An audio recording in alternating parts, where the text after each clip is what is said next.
The Agenda with Steve Paikin is made possible through generous philanthropic contributions from viewers like you. Thank you for supporting TVO's journalism. With the days getting longer, thoughts turn to the coming lazy days of summer. Tonight, we revisit two conversations with authors whose books you might want to put on your seasonal reading list.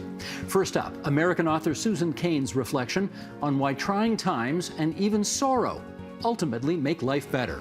Then, J.N. Jagannathan talks to writer Chuck Klosterman about his Gen X nostalgia chronicle, The 90s, a book.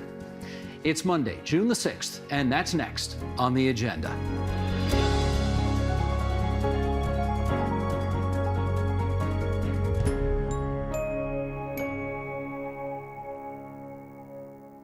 Americans famously love happiness so much, they even put the pursuit of it right in their Declaration of Independence. But for American writer Susan Cain, whose last book completely changed how the world saw introverts, happy is not quite all it's cracked up to be. In fact, as her new book points out, other less celebrated emotional states are essential to a good life. The new book is called Bittersweet: How Sorrow and Longing Make Us Whole. And Susan Cain joins us now from New York, and it's great to have you on our program. Susan, how are you doing tonight? I am doing great. It's so good to be here, Steve. Thanks for having me. We are delighted to have you. We're going to start by just reading an excerpt of your book, and then we'll dive in after that. As we try to answer the question, what is bittersweet? A tendency to states of longing, poignancy, and sorrow, an acute awareness of passing time, and a curiously piercing joy at the beauty of the world. The bittersweet is also about the recognition that light and dark, birth and death, bitter and sweet, are forever paired. Days of honey, days of onion, as an Arabic proverb puts it. The tragedy of life is linked inescapably with its splendor. You could tear civilization down and rebuild it from scratch, and the same dualities would rise again. Yet to fully inhabit these dualities, the dark as well as the light, is paradoxically the only way to transcend them. And transcending them is the ultimate point. The bittersweet is about the desire for communion, the wish to go home. That's beautifully written, if I may say so, just off the top here. This does feel, though, this does feel like a sadder time than most. 2 years of COVID-19, an awful war in Ukraine that is just disgusting. As you look at it, what's the difference between feeling melancholy, as you describe it here, and just out-and-out depression? They are different, and in our current culture and also in mainstream psychology, we lack a way to distinguish between the two of them.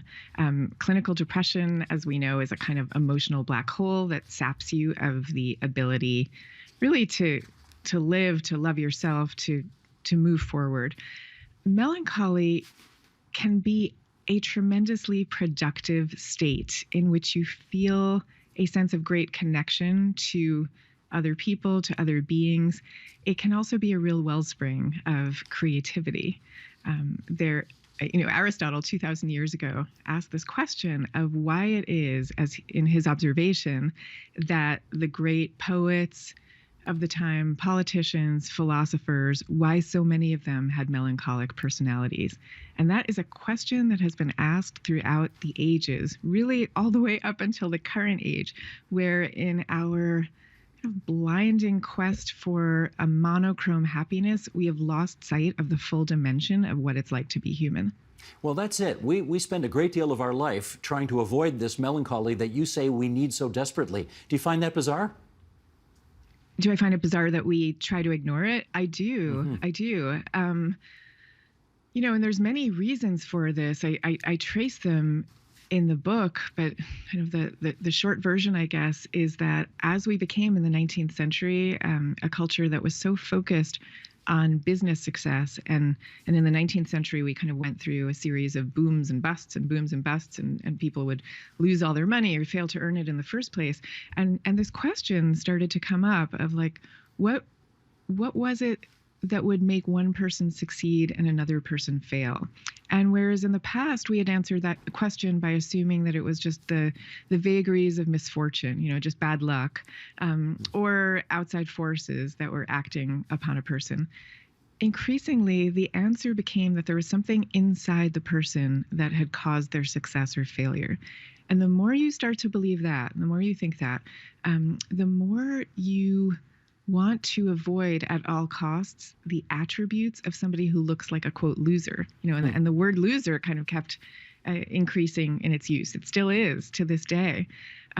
So the more you want to avoid looking like a loser, the less you're going to talk about questions of loss, which are fundamental to the human experience.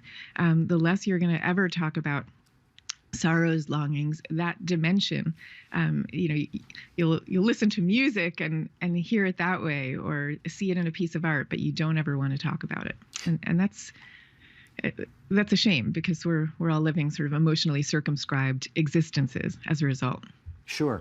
Do you see a particular personality type or types that are prone to melancholy or yearning? Well, we do have in the quiz a bittersweet quiz. I'm sorry, we have in the book a bittersweet quiz that I developed with two great psychologists, Scott Barry Kaufman and David Yaden. And the quiz measures how prone people are to these kinds of bittersweet experiences where you're aware of happiness and sadness all at once. And we did find that people who are prone to these states also tend to be prone to experiences of awe, self-transcendence, and spirituality, and also to score high on a psychological trait known as high sensitivity, which is a kind of a person who reacts intensely to both the positives and negatives of life. Somebody who reacts to the gorgeousness of a sunset and also to the screeching sound of a construction site outside their window. Well, I did the quiz. And I don't know if it's possible to fail the quiz. I feel like I failed the quiz because, like one of your questions, for example, is, do you find comfort or inspiration in a rainy day? And I'm sorry, that's a 0 for me. But on the other hand, have people ever described you as an old soul? And that's a 10 for me. So I end up, sort of a mediocre 5.4 at the end of the day, which is, I don't know. As you look at it, do you think more people, do you lead a better life the higher number you score on the quiz? Because that's essentially what you're trying to get us to embrace, right? Our inner melancholy. I am, but I don't believe, I believe there's many different pathways to a better life. And the quiz in the book is shining a light on one incredibly powerful pathway that has been undervalued in our culture. It's not to say that it's the only one. It's to say that it's an incredibly powerful one. And if it makes you feel better, I was doing an event the other day with my dear friend Angela Duckworth, the author of the book Grit, and Angela is a very kind of upbeat, cheerfully optimistic person. Like, she's hilarious if you ever meet her. And anyway, she said she took the quiz and scored a 0. So you're in good company. Well, I did better than 0, but 0 is a little harsh. There was the last question you ask is, well, actually, I want to put it to you here because I'm not sure I completely understood it, and presumably it means different things to different people, which was, do you feel the ecstatic is close at hand? What do you interpret that to mean? Well, all human beings, one of the most fundamental aspects of being human is to come into this world with a sense of longing for a more perfect and beautiful world to which we feel we belong, and there's a kind of gap between the world that we live in, the very imperfect, beautifully imperfect one, let's say, that we live in, and that world that we dream of. And we know that this is fundamental because it has been expressed in every religion, whether you're looking at the Garden of Eden or Mecca or Zion, the yearning for these states, for these places. And we have secular expressions of it also. Somewhere over the rainbow in The Wizard of Oz is essentially the same human longing as that for the Garden of Eden. It's the same thing. There is a kind of brush with the ecstatic that comes from being being dialed into that state of longing. And we know this too from the mystical traditions of the great religions. If you look at Sufism, for example, which is the mystical branch of Islam, there's a long tradition there of understanding that the longing is what brings you to the sense of the divine. It's to the sense of belonging. And this is equally true for people who consider themselves atheists. You know, we have a kind of false dichotomy, I would say, in our culture between the secular and the religious. And for those firmly on the secular side, that is causing us to lose sight of one of the great states of being alive. Well, you've just described the ecstatic in very deep and profound ways, but you are also, I'm going to bring this right down to brass tacks, you're also a Los Angeles Rams football fan, and they won the Super Bowl last year. So I wonder whether that got you a little closer to ecstatic than you had anticipated. Well, I will say, if you had seen the scene in my family living room, because my husband and my boy, we're all huge Rams fans, that definitely looked like a lot of ecstasy all in one place. I mean, I totally feel that because, you know, for example, the Toronto Maple Leafs haven't won the Stanley Cup in 55 years, and they got a good team this year. I can guarantee you there are going to be 2.5 million people in Toronto who are real close to ecstasy if and when that ever were to happen, God willing, in our lifetime at some point. But is that the, now that's obviously, that's not the kind of profound, you know, in touch with God kind of ecstasy you're referring to in the book, but does it still count? It does still count. And I actually talk about this with my husband all the time, because I'm much less of a sports person, but my husband and my two sons are like to the extreme. And it was really my husband who first was pointing this out to me, that the way that sports fans feel, especially with team sports where it's a communal experience, you know, that there is this sense when the team wins where like you're all in a moment of collective transcendence, where, you know, you've all transcended yourself and you've joined together into some kind of communion. It's really very similar also to what people feel when they go to a musical concert that really moves them. And, you know, you have that moment of just collective joy and collective union. Exactly. So yeah, we do have these brushes with that experience. You could say in our everyday lives, or you could say in these actually in moments where we step outside our everyday lives to go to the sports arena or the concert hall or whatever it is. Well, we should talk about a great Canadian that you write about in your book. Do you know who I'm talking about here? Yeah, of course I do. I thought you might. Okay, Leonard Cohen's your guy. How come? Oh gosh, yes, I have loved him for decades. I actually dedicated the book in his memory, and one of his quotations from his song Anthem is the epigraph to the book. And you know, for all those decades, I had loved him without exactly understanding why. But as I started researching the book and his life, I realized that he is the embodiment of a life philosophy that I hold very dear and I'm trying to express in the book. It comes out especially in the epigraph that I used, which is there's a crack in everything. That's where the light gets in. And I learned that he derived much of that philosophy from the Kabbalah, which is the mystical version of Judaism. And like one of the central metaphors in the Kabbalah is the idea that all of creation was at first an intact vessel, a divine vessel, which then shattered, and that the world we're living in now is a beautiful world, but also a broken world with these shards from that vessel scattered all around us. And that the way to live amidst that brokenness is to try to pick up those beautiful shards of light wherever you can find them. And again, I believe this kind of metaphor is incredibly, it's an incredible lodestone, even for someone who considers themselves a complete atheist. That's not, there's a powerful truth in that, that can help us, especially in moments like this where, you know, as you said when we started, we're living through the pandemic and the war in Ukraine and all of it.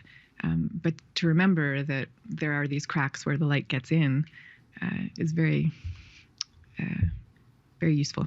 Indeed. And I want to pick up on that if I can here because, and we'll stay with music here, I think many people will well remember, and we're going back, I guess, about 30 years now in Sarajevo, where there was a cellist who sort of, amidst all of the bombing, was just playing this gorgeous music. And we see the same thing now in Ukraine, where there was a pianist named Karina Maniukina, playing Chopin in the ruins of her house near Kiev, and the house having been damaged by Russian shelling. We've got a clip of that. I just want to play some of that, and then we'll come back and chat. Sheldon, if you would, the clip.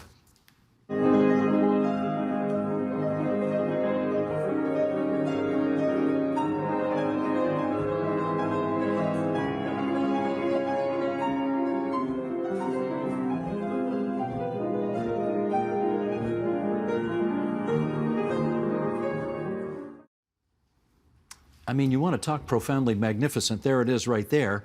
What impulse do you think is being exercised there to play music, to play beautiful music amidst complete chaos and ruin?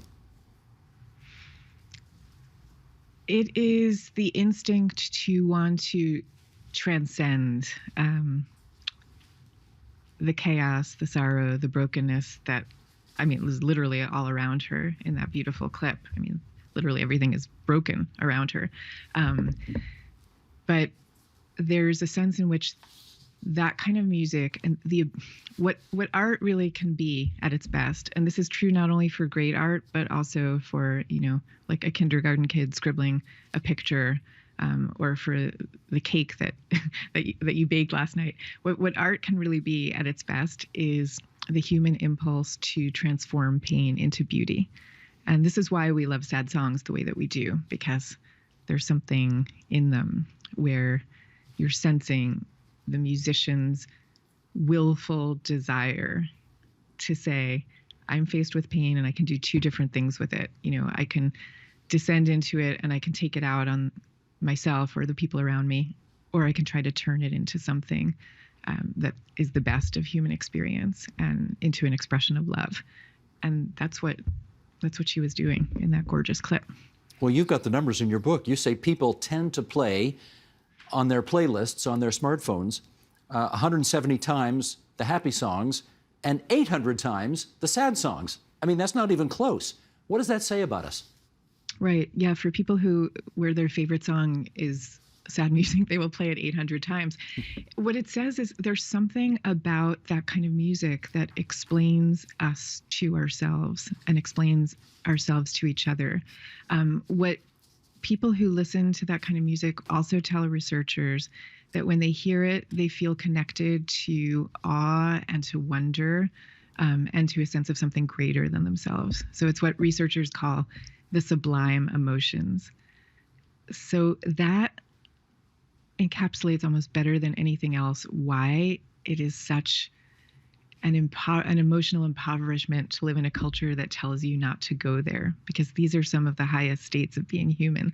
And we have all these different mechanisms that we've developed over the centuries to get us there, to get us to that state. And we should be using it more often. It's one of the great ways we have to connect. Well, I'm sorry to raise this now, but you do talk about it in the book, and this is hardly an academic discussion for you because you have experienced over the last little while, deep and significant loss in your life, the loss of a sibling, the loss of a parent. And I wonder how hard it was for you, given the book that you have written, to keep in your mind the notion that the sorrow that you were definitely experiencing related to those deaths could somehow be constructive at the end of the day. How tough was that for you? Yeah, I lost my father and my brother to COVID. So that was happening kind of during the second half of writing the book. I don't know. I mean, I think there's a way in which having been immersed in this topic probably made it a little bit easier to bear, because I was so attuned to the fact of the impermanence of life and the fact that everybody goes through these kinds of losses and bereavements. But I also want to say that, especially for anybody who's listening who is going through mourning themselves like that, I wouldn't want the takeaway to be, whatever grief you're feeling, the sorrow you're feeling, like immediately turn it into something constructive. That would be an almost cruelly positive message, really. In some ways, the message is more just to understand that you're not alone in it, and quite the contrary, this has always been the human experience. And I actually found that to be incredibly comforting. That in and of itself, you're part of a greater communion, and the sorrow you feel is the sorrow, not to take that away, but to kind of draw on the fact of this is what life is, as opposed to this is a terrible detour from what life is supposed to be. You stop resisting it so much, I think, when you accept it in those terms. It's sure, yes. However, I mean, COVID-19, that's just nothing that anybody, I'm sure more than 2 years ago, you did not anticipate experiencing that much loss because of the global pandemic in such a short space of time. And I wonder if you have to actually say to yourself while you're mourning, this sorrow that I am experiencing right now, I know what it is, and I understand it. I hate it, but I get it, and it will lead me ultimately to a better place. I don't know. Do you make those? Do you have those conversations with yourself? So there's a poem that I talk about in the book. It was written 200 years ago by one of Japan's great poets. He wrote it after losing his daughter to smallpox, and I do believe losing a child is probably one of the greatest losses humans can ever face. And this poet, he was a Buddhist, so he was extremely deeply aware and schooled in the impermanence of life. And the poem that he wrote was basically a protest against that. He, in the gentlest way, he wrote, I understand that a dewdrop is just a dewdrop, meaning I understand that life is impermanent, but even so. And I think that that's what we all feel at the end of the day. Like, yes, I get it. I get it that life is impermanent. I get it that I'm connected to everybody in this. But even so, I want my daughter back, right? Right. And accepting that too that's what grief is. A bit of an odd question here for an author, but let's try this anyway. Given what you experienced while you were writing the book, did you feel the book came more easily? The actual writing of it sort of came out of your fingertips more easily because of what you were actually experiencing while writing it? Honestly, no. I have been deeply aware of all of these currents of the human experience for my whole life. I've always thought of myself as a kind of happy melancholic. We started by talking about that distinction between depression and melancholy. So I've been lucky not to face depression, but I do have a kind of melancholic temperament. So yeah, I would say that the book came just as easily the whole way through. It was a real labor of love for me because it was something I really wanted to express, and I knew that other people wanted to hear. And in fact, it actually has been an interesting thing in that I never thought of this book as being a companion in any way to Quiet, my first book. Like, they're quite different in a lot of ways, but the thing they both have in common is that the reactions I'm getting to Bittersweet are identical to Quiet, in that people are saying, oh, finally I have a sense of permission to be who I am and feel the way I do and experience that which I experience. A sense of validation and a sense of permission. So I think that was coming from a deep place that was with me from the moment I first started. I totally get that, because you do talk about a, quote, tyranny of positivity that so many people experience nowadays. How do we get out of that? Well, unfortunately, I think we're being yanked out of it by external events. It becomes almost obscene to be willful, to be like forcefully positive, let's say, in the face of actual problems, sorrows surrounding us. But in terms of like concrete things that people can do in their everyday lives, there's a lot of them. One would be like in the workplace, for example, to simply normalize these kinds of discussions. I give a lot of virtual talks, and at the beginning of the talks, very often the organizer will open by asking everybody to say how they feel in the chat box. And the chat box instantly fills up with like a whole collection of positive emotions. Excuse me, like everybody's feeling wonderful and great and thrilled to be here. And I'm sure some people really are, and that's wonderful. But I'm sure some people aren't, and they don't feel like they can say so. So for leaders to go first and let people know what they're truly feeling and that they're still getting things done, and those two things can coexist, goes a long way. There's also a practice called expressive writing that was discovered by a great psychologist named James Pennebaker at University of Texas. And he found that the simple act of writing down troubles or like the things that are bothering you, it could just be a couple of minutes at the beginning of the day where you scribble it down and throw it away after that.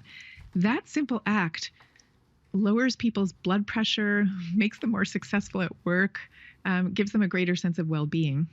He had one study where he took a group of engineers who had been laid off. They were in their 50s and they were pretty depressed about this and couldn't find work. And he asked half of them to write down what they were wearing every morning, and the other half to write down how they were feeling and their troubles. And that second half, who had written down what they truly felt, were significantly more likely to have found work a few months later, and their health markers improved too. It's kind of astonishing. But the simple act of telling the truth about what you feel and what it is to be alive is incredibly liberating. Well, that is one thing this book does, is that it does give you permission to embrace your inner melancholy. But for those people, and okay, confession time here, I think I'm one of them, for those people who are glass half full people, what is there a message that they can take out of this book that you think resonates just as much? Yes, I mean, even if you're a glass half full person, and I'm married to a glass half full person, so I know it's annoying, isn't it? I know your way of being. No, I love it. I actually think we complement each other really well. But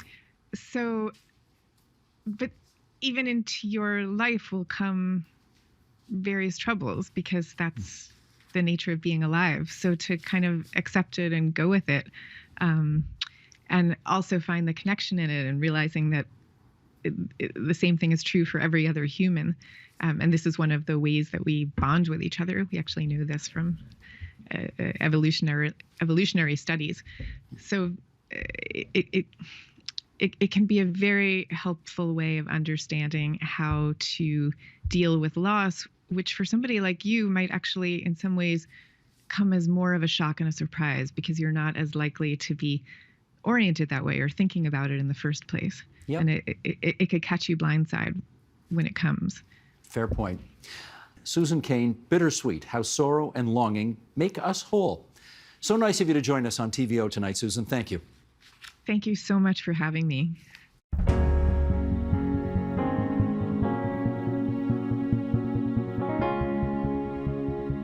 Apparently, there was a decade when people had the internet but didn't really know how to use it. And supposedly in that same decade, most people watched sitcoms on television in prime time because that was the only time to see them. Writer Chuck Klosterman details this strange bygone era in his latest offering. It's called The 90s, a book. And he joins us now from Portland, Oregon for more. Welcome to the show. Great to be here. All right, so we're seeing references to the 90s in movies like Captain Marvel and TV shows like Yellow Jackets and Pam and Tommy. Why do the 90s appear to be having a moment right now in pop culture? Well, that's a very interesting question because typically interest in the recent past tends to go in these 20-year increments. Like in the United States in the 1970s, there was a high interest in the 1950s, like with Happy Days and American Graffiti and Laverne and Shirley and Grease. In the 80s, there was a intense sort of rediscovery of the 60s through like the Big Chill, Family Ties, this idea that sort of maybe this revolution that they had believed had happened had failed and they had to sort of reconcile that. In the 1990s, there was interest in the 70s. Musically, with like the rediscovery of classic rock, the movie Dazed and Confused, the most obvious example being That 70s Show. So it seems as though this obsession with the 90s should have really happened more in the previous decade, or maybe, just our recent past.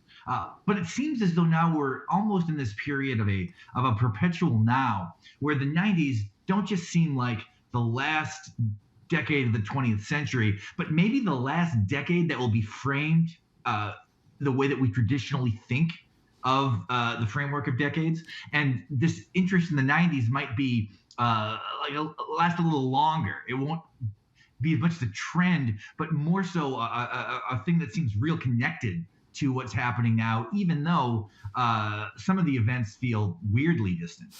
We're going to get into the pop culture, politics, and technology of that era, but I'm curious, what interested you in writing a book about the 90s in the first place? Well, I had a book come out almost 20 years ago called Sex, Drugs, and Cocoa Puffs that was a very personal collection of essays. So it was sort of how the 90s meant to me as a person. Like, it was things that I was interested in, things that I experienced, and that was sort of the main criteria. I'm a little older now, and I kind of wanted to do a book again about this period, but I wanted to do it sort of with a little bit more objectivity and a little more detachment. I probably wasn't ready to write this kind of book when I was 28 or whatever, 29. So I thought, well, now maybe I'm finally at a point where I can do a book where I can attempt something that was certainly more complicated than the other 11 books I had done, which were just sort of extensions of myself. Now, before we delve into sort of the topics you talk about, I kind of want to make sure we get an idea of when the 90s officially began. Because for some people, that's January 1st, 1990. It ends December 31st, 1999. You think a little differently. When exactly did the 90s officially begin and end? Well, I mean, officially, your description is right if we only go by calendars, but culture and time doesn't really use the calendar. Nobody rips, the December off their calendar and it's like, well, my life is different now. I'm a different person. Like, it tends to be the texture of the period. Now, the kind of conventional take has become that the 90s really begin when the Berlin Wall falls in late '89. And then it ends at 9/11, and that this is sort of the way we sort of understand this period of time. I just alter that slightly. I do use 9/11 as the endpoint, but my sense is that after the Berlin Wall fell, well, there were big global implications. At least in North America, the year 1990 was pretty much just an extension of the 80s. A lot of the things that we associate with 80s culture were still central to the life, the day-to-day life of a person in the year 1990. I start the 90s with the release of Nirvana's Nevermind in fall of 1991, because that to me is when the texture and the caricature, maybe the cliche idea we have of the 90s really starts. The things that we associate with that time period sort of emerge from the shift in the popular culture that happened when this idea of sort of what grunge in general, but specifically Kurt Cobain and Nirvana wanted to represent. Not necessarily what they did represent, but what their desire to represent was, which was this idea of what had once been seen as the counterculture now becoming the mainstream culture. That the biggest band in the world, or perhaps like the biggest film in terms of critical interest, what was happening in television, what was happening in politics and sports, things that had once been sort of seen as an element of the kind of the underground was now kind of pushed to the front, and that kind of created this, I don't know, this dissonance between how somebody who experienced that culture is supposed to feel about something that they had once sort of viewed as an extension of their alienation, but now was actually what everybody liked. Yeah. Well, let's talk about grunge music. A lot of people associate, obviously, the 90s with that scene. How influential was that scene to pop culture? You talk about Nirvana and Nevermind in 1991 as well. Well, as a musical culture, it was to a degree derivative. It was very much like a lot of what had happened in the middle part of the 1970s, sort of updated through kind of the idea of a lot of like punk ideologies from the 80s. But in a non-musical sense, it was extremely significant. It had this sort of rippling effect through culture where a belief came that if you wanted to understand what a young person thought like or felt like or what they wanted from any kind of product, musical or otherwise. You had to understand like someone like what did Kurt Cobain seem to want? What were his values?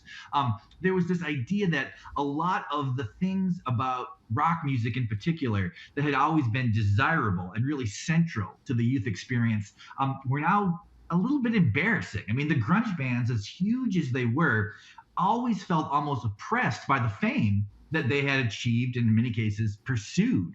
And this is where you start seeing these things that we really associate with, in some ways like the baseline of if you were making a situation comedy about the 90s. What would you want the characters to think and feel like? A lot of these things would come out of this idea that success, and particularly like a commercial kind of success, was an embarrassment and something that you wanted to distance yourself from. There's a section in this book where I discuss how if you talk to a young person today, say somebody who's really politically engaged and pretty intelligent young person, and say, what is the biggest problem in North America? They would likely say capitalism. Whereas if you had found that same kind of person in 1995, they would have much more likely said commercialism. It wasn't that the idea of the structure was the problem. It was how things were packaged within it. There was this belief that things did have merit, but we damaged that by trying to sell it in a way that didn't sort of have an organic appeal to its audience. And these are things that you can really connect to the grunge movement. Now, grunge and hip-hop music were sort of ascending around the same time, but grunge didn't seem to last too much, or not past 1999. What happened there? Well, I mean, what you're seeing in there is that it was the ascension of hip-hop is in some ways the musical story of the 90s in terms of if we're looking at it through the lens of right now. If we're looking at what was influential about the culture we're currently in, it was sort of this idea that hip hop had moved from this sort of fringe thing to kind of incrementally become like the dominant form of youth music. What you see with grunge is the recession of rock from the center of culture. I think some people assume that when I say that, what I'm saying is like rock music is over or it's dead or whatever. That's not what I'm arguing. As a genre, it will always exist in the same way jazz will always exist. But what we see with grunge is sort of what happened at the end of the jazz period, where this thing that was once the center of the culture sort of became this thing that was ancillary. And with grunge music, what you see are these artists who were incredibly self-aware about the meaning of what they were doing. They had looked at bands from the 80s, say some of those like hair metal bands on the Sunset Strip, or even the indie rock scene from that period, sort of the MTVing of music culture. And they saw that as something that was probably detrimental to them as artists. And they injected that into their art. And it was this self-awareness, this understanding of what grunge was while it was happening, that sort of robbed it of its power over time. And, with all art, what seems to happen is a high degree of self-awareness by the performer is what ultimately sort of makes it less meaningful to the consumer. All right, I want to talk about Generation X. This was a generation that came of age during the 90s. What was so distinct about this generation? Well, the generational question is always tough because if you look at, Generation Z or millennials, or Gen X people, even, almost any young demographic, something that is sort of emerging and is new, and there's an understanding that there's a new kind of person in their 20s. Many of the qualities are kind of applied to all of these groups because they're really just applied to young adults. This idea that maybe they have less interest in making money, or they have less interest in home ownership. Maybe they're more skeptical about relationships. They're trying to detach from whatever was the previous dominant generation. And all these things were true about Generation X. What is interesting about this generation, though, is that when these qualities were applied, it seemed to be happening really in the present tense, that it wasn't something that we were retroactively looking at and saying, okay, this is what this period meant. People who were, in their 20s, in their early 30s, in the 90s, were sort of given these messages while they were supposedly experiencing these events. And the thing that is probably most significant is they oddly accepted these ideas. I mean, the normal inclination when someone tells you you're like this because you were born in this year is to push back against it. Right. To say like, well, how can that be? It's like astrology. Just because I happen to be born in the early 1970s doesn't mean I'm the specific kind of adult in the 90s. But with Generation X, there tended to be a willingness to be like, well, okay, fine. And this was seen sort of as like an apathetic, almost validation of the idea that, they would say a Gen X person was uninterested and apathetic to the world at large. And then they would say like, well, okay, well, you can say that about us. That's fine. It seemed to prove the assumption. A lot of the things about Generation X did end up becoming true simply because the demographic itself didn't disagree with it. Very interesting. I want to actually segue to this concept that you talk about called, selling out, because you write a lot about it, and the concept of selling out and the degree to which that notion altered the meaning and perception of almost everything is the single most 90s aspect of the 90s. What did it mean to sell out? Well, okay, so you look at entertainment in the 1980s, or just culture at large in the 1980s. There was a real reward for the aspirant person. The idea sort of was like, this is a time when you can become as big as you have the potential to be. And so it was the idea of selling out in the 80s had been this thing. It's like, well, you're kind of just doing what everyone is doing. It's very similar to how it is now. If you try to talk to a young person and describe what selling out means, it's confusing. It doesn't make any sense. It seems like you're almost saying this idea that you're not supposed to try to succeed. It seems completely antithetical to any kind of commercial enterprise. But in the 90s, this idea of selling out really peaked. The idea had been around for a long time, but we reached this point where it wasn't just the idea that what you were doing was an attempt, or like kind of a craven attempt to make money. It had to do with the desire to be liked by people who weren't like you. And this was very discomforting to a certain kind of artist because it seemed to damage the integrity of what you were doing. The 90s had this relationship with integrity and authenticity that was very complicated for people who were trying to do anything interesting during that time. I mean, because it was essentially saying this idea that you understand to be ludicrous, because you also had to understand it was kind of ridiculous to try to be, any kind of public figure and have no success. But you also had to accept the idea that sort of playing your cards too openly or showing this kind of desire to get attention and be loved was kind of a pathetic impulse. There were a lot of ideologies from punk music that had come through in a lot of different ways. Independent film was like this to a degree. That if you, the idea was to make a film that completely sort of, projected the idea of the filmmaker onto the screen, almost as if the idea of the audience was secondary. Because to think about the audience was to sort of admit that you weren't so much a creator of art, but a creator of a commodity. Just the idea of things being commodified as it applied to the creative process is really intertwined with this period. Now, why this happened, it's hard to fully understand because we don't really have that relationship to these things anymore, but we did at that time. A movie like Reality Bites, for example, really only makes sense the year it comes out in 1994. 10 years earlier or 10 years later, the whole idea of that film seems to kind of contradict what would be a sensible relationship for young people to have about the world, Well, let's actually talk about that. So we actually have a clip of Reality Bites. Obviously, a romantic comedy, came out in 1994. We got Ethan Hawke, Winona Ryder. For those who haven't seen it, this clip, a little bit of a content warning. The scene contains some strong language, so let's roll that. What is it that you want from me, huh? What is it? You want me to get a job on the line for the next 20 years? Until I'm granted leave with my gold-plated watch and my balls full of tumors because I surrendered the one thing that means shit to me? Well, honey, you can just exhale because it's not going to happen, not in this lifetime. All right, fine. You don't want to work, fine. Don't Lady! You want to be a band, then be a goddamn band. Rehearse every day, play 3 times a night. Don't just dick around in the same coffee house for 5 years. Don't dick around with her or with me. I mean, try something for once in your life. Do something about it, but you know what? You better do it now, and you better do it fast, because the world doesn't owe you any favors. And whether you know it or not, you're on the inside track to Loserville, USA. just like him. Passionate scene there. What does the film say about Generation X and the idea of selling out?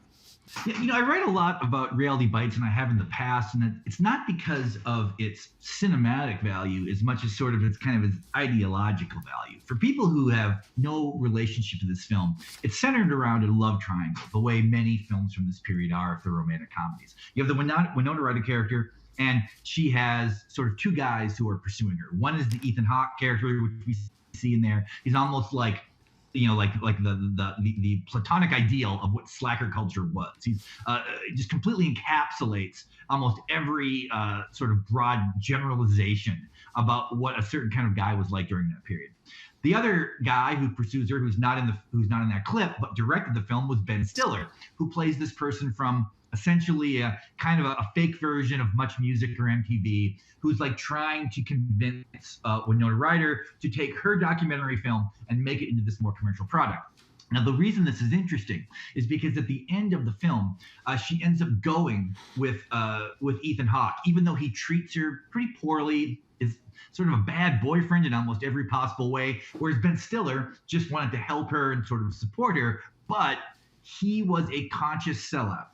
The Ben Stiller character was somebody who looked at entertainment as a way to sort of make money and achieve success, whereas the Ethan Hawke character sort of represents the opposite. Now, when this film came out and she ends up, choosing who she chooses, you would see a lot of reactions from older critics at the time that, like, well, Winona Ryder picked the wrong person. She picked the guy who's a jerk, but he's authentic, the authentic jerk, as opposed to sort of the compromised individual who actually cared about her. Now, when I saw that film as a senior in college, me and all my friends assumed that perception just showed the difference between an older person and a younger person. A younger person saw this relationship as romantic and intense. An older person saw it as doomed. But what time has sort of shown is that when new generations experience this film, they sort of share the opinion of what had been, I guess, for lack of a better term, the baby boomer idea. They were like, why would she end up with this guy who's doesn't seem to care about her, who seems more interested in himself than her? As it turns out, the strangeness of this relationship is not connected to the difference between like youth and age. It was just that period. Only in the middle 90s did the idea of being with an authentic jerk seem more desirable than somebody who was likable, but willing to sort of give up who he was, compromise his identity for these other things. And this is why you watch that film now, and you might not think it's great entertainment, but it's incredibly telling because it happened at the time. It isn't something where we went back and we tried to make a movie to explain this. This is a movie that explains the middle 90s as it was occurring. And that's very rare for a period piece to sort of have that degree of self-awareness. Yeah. Very interesting. I want to shift gears a little bit. Want to ask you about the internet. It's a big thing. Well, maybe not back then, but I'm curious, people probably didn't know how basic the internet was back then. How did people at the time view it? Well, so we all understand that the internet essentially does have its foundation in the 90s. And in fact, it's very easy to imagine, say, a time 50 years from now when people think of the 90s and the only thing they really think about is the inception of the internet. But the internet was completely different during this period, which is something that we've almost collectively forgot. The internet kind of overwrites itself. So the things that we think about the internet are really, for the most part, if you asked any of your viewers, like, what's good and bad about the internet, they would give this whole list. And we would almost, even if we might disagree on certain points, generally that list would be pretty static. But they would all be extensions of social media, which didn't exist in the 90s. Those are 2000s concepts, the 21st century concepts. The idea of the internet in the 90s was almost like this unknown potentiality. I mean, we think of this period as having a real kind of sort of cynical, sort of underwhelmed view, but that wasn't true in the insular world of the internet, where it was believed that it could kind of transform anything. And so our understanding of what the internet was in practical terms in the 90s tends to be inaccurate. We think of the 90s almost operating in an internet way the way it did now. It was just the mechanics of it. We were like building the blocks of this. So when you think about what the internet meant to the 90s, what you're seeing is something that actually affected culture less than it seems in retrospect, despite being almost certainly the most important thing that came out of this time. I want to talk about the impact that the internet had on the music industry. I remember in the early 2000s, I'm sitting at my desktop downloading stuff off LimeWire. Obviously, in 1999, we have Napster. How did it reinvent the music industry? Well, the music industry is a very easy way to understand how things like the internet affect things that have seemingly no relationship or no natural relationship to network computing. Okay, so like, things like Napster, that was just a mechanism for listening to music. It had no impact on the creation of music, the direction of music, but it really changed people's relationship to the value of music. I mean, when you look through, say, World War II up until, the late 90s, music forced kind of physical subcultures to exist simply because of scarcity. Like, very few people had the ability, especially if they were young, to buy every record they want or every cassette they want. So they ended up buying things that sort of tied them to a sect of culture. They would say, I like Rush, so I'm going to buy Triumph. And pretty soon they build this sort of collection of music that has some kind of ideological similarities. You saw this with goth culture. You see this with dance culture. Then we get to this time when songs now are free and unlimited. So the person who once maybe could only have 15 cassettes in their whole collection could now have 15,000 songs on their hard drive. That gave them a lot more agency, right? It would seem as though that was better. But the thing that it shifted was the idea that this music had sort of its own separate value. It'd be the idea, I draw a similarity to, like, counterfeiting money. If you counterfeit a bunch of money, it doesn't give you more money. It incrementally changes the value of all the other currency. And that's sort of what this easy access to music did. It changed the way people thought about music. It didn't make people like music less, but it made it seem less tied to themselves because we removed that sort of physical object that for a lot of people was the non-musical importance. The idea that they were had a relationship to something that really reflected who they were. That if you went into their house and you looked at their record collection, you could get a sense of what this person was like, maybe. Might not be totally accurate, but you could have a vague idea of what they were like. You can't really do that by looking at someone's download history because it's all free. And it means that they're sort of picking things arbitrarily. I mean, you don't want to think about music purely as a commodity, but the commodification of music did sort of create a lot of its meaning, and that was destroyed by the internet. All right, I want to shift gears and talk politics, and I want to specifically talk about the man who came from a place called Hope. I'm talking obviously about Bill Clinton here. You somehow tied in Bill Clinton and his time at the White House with the movie American Beauty, which came out in 1999. In what ways are these two things related? Well, so at least in the United States, I mean, Clinton is the defining character of the 90s. I mean, in some ways, I guess Kurt Cobain is the image that we may immediately imagine. But because Clinton was president for 8 of the 10 years, if we're using the calendar, and had such sort of a sweeping effect on not just politics, but sort of the way young people came to understand politics. He's this incredibly important figure whose legacy now has strangely almost been a little bit deteriorated by the way culture has changed over time, which is not how it usually happens for people who leave office. Their reputation tends to rise. His has not. The reason I compare it to American Beauty is because this was a film that came out in 1999, was commercially successful, dominated the Oscars, dominated almost all the awards, was seen sort of as this film that was addressing these kind of existential problems that were happening in the suburban United States and suburban Canada and probably Europe as well, where there was this idea that maybe people had achieved the things that they desired to achieve and yet found them sort of unsatisfying and unfulfilling. What has changed is that the reputation of that movie is now terrible. I mean, it's like it is actually seen not as just a movie that maybe wasn't as good as we thought, but problematic and sort of an extension of privilege. And that all the problems that Kevin Spacey, the main character in that film, has are actually things that a modern person almost can't even relate to. You know, he gives up this great job at a magazine to work in a fast food restaurant, to sit in his garage and smoke pot all day, and has this weird relationship with his wife, and is interested in his daughter's friendship, you know, a friend of hers.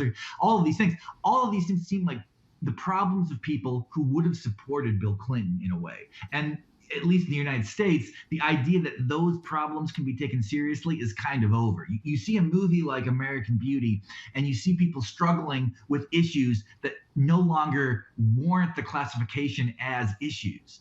And you show, you know, and it was interesting because Clinton liked this movie. Like Clinton gave an interview to Roger Ebert and talked about why he liked American Beauty, and it makes so much sense when we think about that in retrospect.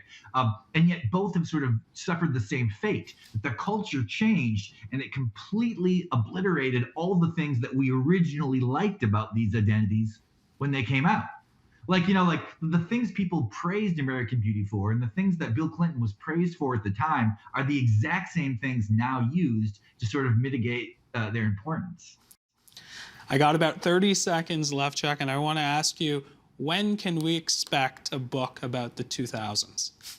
Well, you know, there are two answers to this. One is that, wait 15 years, it'll happen because it always does. But another part of me wonders if that's true, because the difference from the way culture has sort of moved, the idea of sort of encapsulating, say, 2000 to 2010 as a differentiation from 2010 to 2020 is almost purely political. From a lifestyle perspective, it doesn't seem like things are evolving in this way. There's a theory called the slow cancellation of the future by a guy named Mark Fisher, who's dead now. But I fear that is what's happening. I'm not even sure why I fear it. It might be fine, but there may not be a book like this about the time that, you know, we just experienced. I mean, but, you know, I've been wrong before and I'll probably be wrong again. Chuck, I really appreciate you taking the time. Really great stuff. Thank you so much. Thank you.